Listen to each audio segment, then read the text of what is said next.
ज़हीन लोगों की दुनिया में आइंस्टाइन और न्यूटन दो ऐसे नाम हैं जिनके बारे में हर कोई ही जानता है, लेकिन आज मैं आपको एक ऐसे ज़हीन तरीन इंसान के बारे में बताऊंगा जो इनसे भी कई ज़्यादा ज़हीन था, लेकिन उसके बारे में कोई नहीं जानता।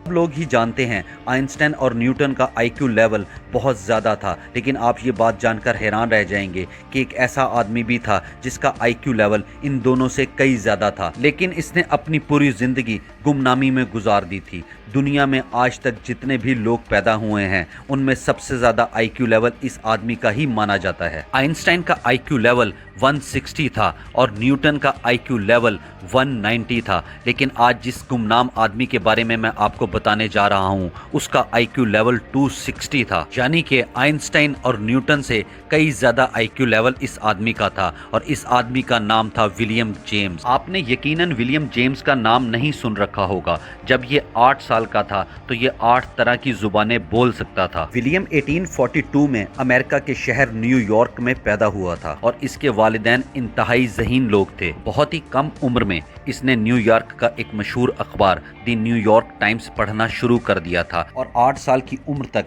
इसने जितनी भी जुबानें बोलना शुरू की थी वो सब इसने अपनी मदद के तहत ही सीखी थी। सिर्फ ये ही नहीं बल्कि इसने एक बहुत छोटी सी उम्र में एक अपनी जुबान तख्लीक की थी जिसका इसने नाम वेंडर वुड रखा था और ये दुनिया का पहला ऐसा शख्स था जिसको बहुत कम उम्र में अमेरिका की मशहूर यूनिवर्सिटी हार्वर्ड यूनिवर्सिटी में पढ़ने का मौका मिल गया था। इसको 1869 में हार्वर्ड यूनिवर्सिटी में एडमिशन मिल गया था। विलियम एक ऐसा बच्चा था जिसमें अपनी उम्र के मुकाबले में बहुत ज़्यादा सलाहियत मौजूद थी। तकरीबन 17 साल की उम्र में ही इसने अपनी डिग्रीज मुकम्मल कर ली थी और ये अपनी छोटी ही उम्र में दुनिया में बहुत ज़्यादा मशहूर हो गया था, लेकिन इसको मशहूर होने का बिल्कुल भी शौक नहीं था। ये एक ऐसी ज़िंदगी गुजारना चाहता था जिसमें इसका किसी से भी राब्ता ना हो और ये बिल्कुल अकेला रहे। एक मौका पर विलियम ने यह भी कहा वो शादी करना नहीं चाहता, लेकिन विलियम का वालिद चाहता था कि वो और भी ज़्यादा पढ़े क्योंकि वो जानता था कि विलियम एक बहुत ही काबिल बच्चा है। गुजरने के साथ साथ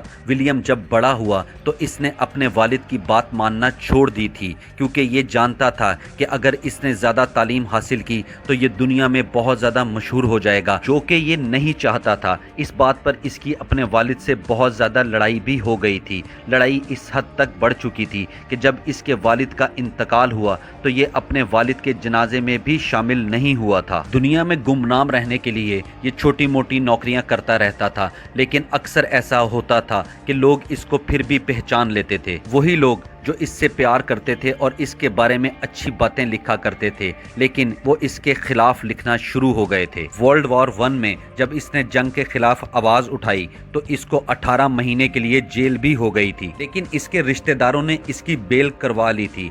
विलियम ने अपनी ज़िंदगी का बकिया हिस्सा तन्हाई में गुजारा था। अपने रिश्तेदारों से ये कोई राब्ता नहीं रखता था। वो इंसान जो दुनिया के लिए बहुत कुछ कर सकता था, सारी ज़िंदगी छोटी मोटी नौकरियां करके अपना पेट पालता रहा और फिर 26 अगस्त 1910 को इसकी मौत हो गई थी।